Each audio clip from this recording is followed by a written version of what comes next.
got the glare. Hey, listen. It's been a day. It's been a day. Right. Hello there, Ben. How are you doing, sir? Leonard, I'm very, very well. Love to see you here at London. Wow. I mean, what a difference a year makes, considering that last year, down with a bit of a spotlight, down in the middle of on the main floor, it was great for having They've had us around various parts now. They always I think next year we'll be outside the loos. The comics are always kind of... No, I'm expecting a big stage next year. Well, at some point. That, I think, was as close as we got to like a spotlight. But here's the thing, and the people I've been speaking to really enjoy the balcony because it means it's a dedicated crowd. It's people who are coming to talk to people about comics, and it's a really focused kind of energy, which is really, really cool. Yeah. London Film Comic Con, day 2, Sunday, a little bit quieter, but still very manic. I mean, it's good on sales, though. Good. And people coming for particular things. What we'd like to hear. So we always like to make sure that we prep people with information. Our social media is important, Instagram, Facebook, 77, we do our stuff.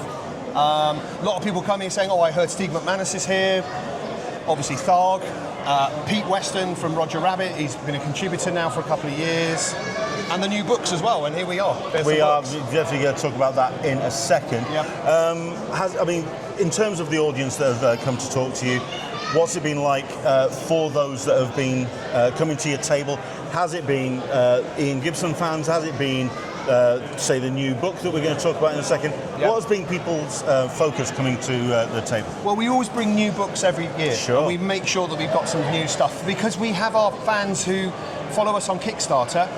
We bring the extra special little things that may not have got, because we often get people going, I would buy something, but I've got everything. Or we have the brand new, what's this? Yeah. It reminds me of. I appreciate that. Who's this? It's Ian Gibson. And they go, well, Ian Gibson. And you say, yeah, we need to talk about as headliners go, having Ian Gibson on the cover of a book is always going to get a lot of attention, which is great. Yeah. That being said, this is Philip Ledoir's artwork, Patrick Mills. Obviously, for fans of Sharp. It's nice to know that you're promoting and showcasing new talent. It's great. I think he's going to do well. The boy from Colchester is coming along nicely. A couple more books under his belt, I think he might pull that off. Please, tell us a bit of the story of The Shadow, which is Shield 1. Tell us about The Shadow 1, sorry, get the title right. Tell me about the genesis of the book. Tell me about. Well, the genesis of the book is obviously back in the day. It was printed and went through Maître Hulin, the French edition. So it was a French edition language book. Then, of course, it's gone through various incarnations as comics. But this is a collected series. Mm-hmm. Patrick's put some extra parts in it. It's got exploration. It's got, for example, we have. Yeah, go for it. Limited edition artworks that are with it as well.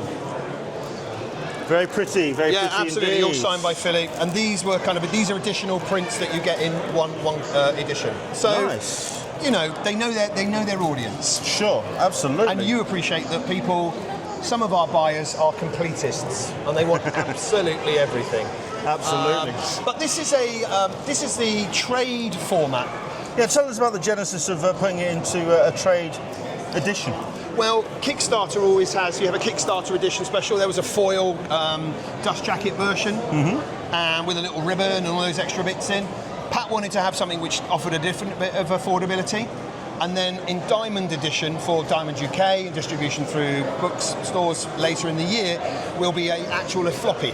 Okay. So this remains being a hardback. Which I didn't want to turn this into a convoluted question then, but you mentioned Diamond. How does that fold into Diamond's latest issues? So if I'm right, you might be able to help me. Is it Luna who have taken over the American? Who knows at this point? It's a little bit sure. of the... But we deal with Carl up at Runcorn, which is UK Diamond. Yeah. And he assures us that basically our orders, which are being fulfilled from the American side, we get our orders on a monthly basis. We send him the books, off they go. Sure. We receive our payments, there's no change. Fair enough. Who am I to say? Absolutely, it really is a case of, it's such comics has always been a little bit of undulating industry. I think we'll go with that. Do you remember the black and white implosion of the 1980s? Oh, indeed. I remember Teenage Mutant Ninja Goldfish, whatever. Yeah, we've been around the block a few times, absolutely. haven't we? This is another bounce on the Bassy Castle. I think is the best way to put it. At the end of the day, mate, it's just comics, right? It's not... That belongs on a t-shirt. There we go.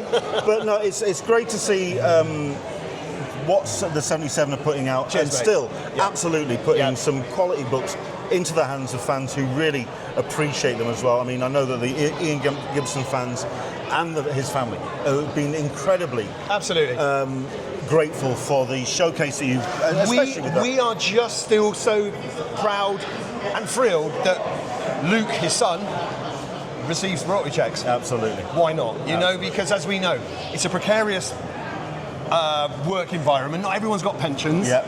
Not everyone leaves everything maybe as they wish they could leave it. So to have a legacy which is still paying, because of course we appreciate with Ian's work mostly going through Rebellion, he would either had or not had agreements which have nothing to do with us. Indeed. But from our perspective, we're an independent and we make sure that we give them, good agreements with regards to royalty payments. What he deserves. Yeah, absolutely. what he deserves. Absolutely. Ben, thank you so much indeed for your time. Hey, Leonard. Enjoy the rest of your show, and have a great... and I'll see you in San Diego soon. We're going to Las Vegas in 26. Yes, I think we've discussed this, haven't we? What stays in Las Vegas?